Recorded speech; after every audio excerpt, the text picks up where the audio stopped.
This is the Superpowered Mind podcast for inquiring individuals who are tired of the struggle for peace, happiness, and clarity.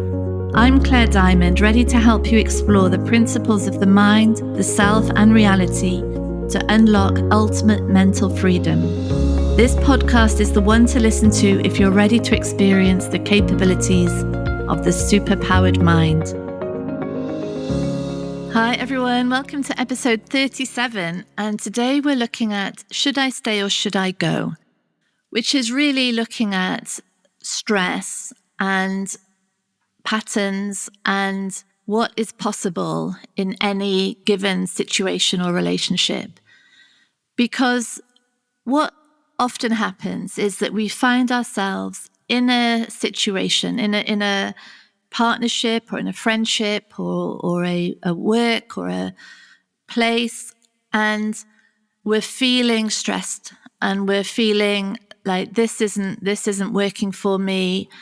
We're feeling anxious or depressed or frustrated. And so we have this question, should I stay or should I go? And what we can look at is it's such a good question for us. Any situation in which there is stress is such an opening space of inquiry. Because what can happen is that we either stay or we leave and nothing changes in our life. The staying and the leaving are both out of the same confusion, really, the same misalignment. And we're stuck, really. We're either stuck in the same situation, the same type of marriage or type of relationship with our colleagues or our bosses, or we leave and it gets replicated. And we find ourselves in the same type of partnership, the same types of friendships, or we leave and in our minds, running round and round and round is this resentment and this anger. And wherever we go, it doesn't matter even if we're in this most blissful yoga retreat, we're there meditating and our head is full of what in theory we've left, but which just comes with us everywhere we go. So stress is saying, what is going on here? What's here to be seen? And for me, in our community, we are never in the business of ignoring stress or overriding it or saying it's just my thinking or, saying none of this is real, so therefore stress isn't real. I just need to know that I'm love and everything's going to be fine. No, stress is a sign for the entire system that something is out of alignment. And it's like a flashing light on a car dashboard. It means there's something to be paid attention to. That's it. It's definitely not for ignoring. So the stress is first of all saying, what is wanted in this situation and is it achievable?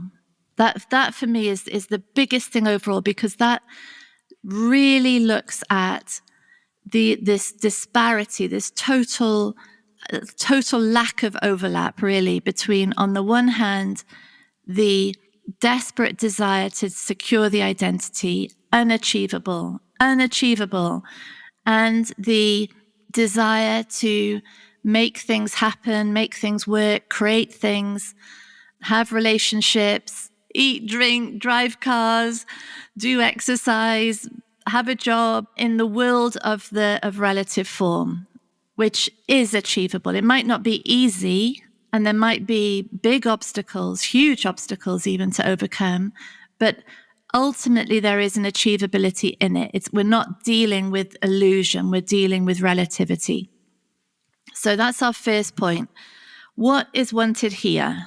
Really what's wanted here? And then we can see, is it achievable? So say in a marriage, I want to feel special. I want to feel like I matter, like I'm loved. Is that achievable? No. It's not achievable. And that's like oh my God, what's the point of being married then? But no, it's not achievable, because that is a fleeting feeling, a fleeting thought. And if it's, especially, in all cases, but especially when it's coming from a deep-seated belief system of not being worthy, of being irrelevant, or of not mattering, then it doesn't matter how much the spouse does, how much attention, how many, gifts and fanfares and banners on a fly past saying you're so amazing. It's not going to work. It cannot secure an identity of lack. It can't do it. And we'll stop believing the spouse. They'll never be doing enough. There'll be such vigilance that even the slightest glance away from us is going to cause an issue. So let's just face it from the outset. That is not achievable. That is not on someone else's shoulders to bring about. They can't do it. The only thing that is going to resolve that issue is recognizing it as an issue, seeing it. It's not going to be met. It's a desire that cannot be met. It's only a desire that can be understood for its unfulfillable nature and for its origin. It's coming from conviction of separation, conviction of lack, limitation, unworth. And that's there to be seen, to be allowed in, the feelings that go with it to be had, for any time it comes up in any situation, for it to be recognized and acknowledged, not projected out, but really had within. So not achievable. I want to be in a marriage in which we're both faithful, 100% achievable, or we end the marriage. That if what is a marriage, and if our agreed definition together of a marriage is that we are faithful to each other, and we can really be really clear on what faithful means and what faithful doesn't mean, and we can work towards that. We can ensure that that is happening in our marriage, or otherwise we can say this isn't working as a marriage. It's failed to meet its criteria. And so we can take a decision then on what that means. So dealing with unachievable or achievable wants is the starting point. Same in a job. We could say, I'm so stressed in this job because I want people to respect me. I want people to know that I'm really good at my job. I want people to recognize my talents. Is that achievable? No. It's crazy, isn't it? I mean, on the surface, it looks like it is, but when we really drill into these things, no, it's not achievable. So let's stop using the job as a vehicle for identity stabilization or securing, and instead look at what are the achievable ones within this job. I want to have clear objectives. I want to be able to make 80% of the decisions. I want to be able to leave at 5 o'clock. I want to have 10 weeks holiday. Whatever it is, these are achievable. And if these are the primary aims, then that can guide the entire job search. And so we can really start seeing this distinction between unachievable and achievable aims. And it stops the pattern. And it means that we are in integrity now and out of confusion.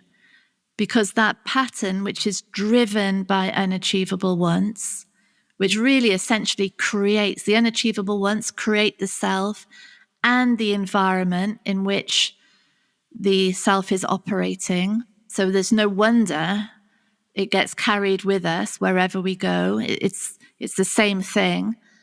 So that's the end of the pattern and the start of a mind now in reality. And the second thing, so we cannot stop there. The second thing now is to ask. Ask for what we want. Forget asking for unachievable wants. No point, 0 point in that. Just causes more escalation of the belief system. But once we have an achievable want, I want fidelity in this marriage. I want clear objectives in this job. I want, in this friendship, I want us to meet up every month. These are very clear, achievable wants, and we ask for them. Because when we don't ask, we are essentially the child pattern playing out in a space of hopelessness. I can't get what I want, but it's because we haven't asked. And it's the same in every single aspect of our lives, every single one. Find the achievable ones and then ask for it and spell it out. Make it so specific, so clear. I want 10 clients for my business. Right. Off I go, asking people if they want to join one of my programs. This is what the program is. This is what your involvement would entail. Off we go. We're so clear. And now the mind is engaged in problem solving all the time. And so what this means now is that we don't leave places because of unachievable wants, which means that because when we do that, our world is shrinking all the time. I have to leave this friendship because I don't feel like they prioritize me. They don't make me feel important. When I'm leaving because of that, my world just gets smaller and smaller and smaller, less and less friendships, less and less contact, less and less interactions with people, because no one is going to make me feel important. And it's never ending. So leaving because of unachievable wants is shrinking the world. And it looks like a way to get rid of stress. It's not. It's just a way to replicate in our minds that stress. The staying with because of the unachievable wants, if only I stay in this relationship, he's going to realize that he loves me and that I'm the most special person in the world. So if I stay because of unachievable wants, all that does is create more stress. There might be mini rewards in which it looks like I'm getting what I want, but that just prolongs this expectation. If I put more effort in here, more attention, more pleasing, more action, it's going to be that they'll give me that sense of worth or being good enough that I'm craving. And in that case, when that's happening, I think the body just gives up. There's exhaustion or burnout, illness. It's just saying enough. I've got nothing more to give here. We're not getting what we want. So let's stop. So that's what's going on with staying or leaving because of unachievable wants. And we're switching the whole thing now to staying or leaving with achievable wants, which is a whole different ballgame. And I would say once we've really spelt it out, and we need to do that because everyone is operating on different conditioning. If the only way other conditioning changes is by us living our own, what we want, being a living example of what we want, and spelling it out for other people.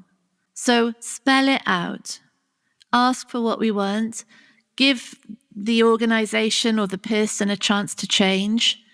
And if they can't, then there's the decision. Then there's a very clear, very grounded, very rational decision to stay or go. But if we stay knowing that want that we've asked for is never, ever, ever going to be granted. So there could well be a very strong case for leaving on that basis. And this isn't stressful. This is about integrity and alignment and honesty and truth and total clarity about the way that we live and the way we want to be treated. So that's my recipe for should I stay or should I go? What's achievable? What's unachievable? And then ask. And just as a final point, it's very interesting in relationships where there isn't the option of staying or going. And there might be enormous stress in these. And I think there is a lot of sanity in still doing the exercise. So say someone is trapped in an abusive marriage with no access to money or very little access to money. Doing the exercise, what is achievable and unachievable within this? At least starts to see where there is any part of us that is staying because we think one day we're going to get what we want in terms of separate identity out of this situation, and where we are entirely trapped because of practical, logistical, financial reasons. Because once that clarity starts to be in place, the entirety of the problem-solving mind is freed up to act on those specific traps. So if it becomes really clear, I'm in this marriage, I can't afford to leave. If it becomes really clear that any residue of thinking this person's going to change or I'm going to make him love me enough that we'll be okay eventually, when that ends and there's just this recognition, what do I want here? What do I want? That specificity of problem means that now any resources that are available, any resources, any way of getting money, any contacts, any connection, the mind is tuned in to all possible support available. It starts to be collected in because we've got a real problem. The only thing keeping me here is lack of money. So all attention into that issue is so powerful. And this, I think, is where this power of mind solving actual problems is actually solving those problems on behalf of all humanity, really. Those people who are at the real front lines of dealing with problems that in one way are achievable because they are about the real world, but they may have enormous obstacles to getting that in whatever field. It might be in medical research or human physical endeavor or whatever it is. Solving those problems that are just about real specificity with all attention put onto that can be so powerful and change the reality for the whole of humanity. So this is a call to the superpowered mind to engage in what is actually possible, even though it might look so remote. If it's about something in the relative world rather than about the identity, then there's a real want behind it. Let's go for it. Let's see what happens from that space. And along the way, the identity will be shown. And so when the want really actually is about somehow protecting this viewpoint of separation, it will be revealed for what it is. This is the perfection of the design in place. Yeah, thank you everyone. Lots of love. Bye. Thank you for listening to Superpowered Mind with me, Claire Diamond.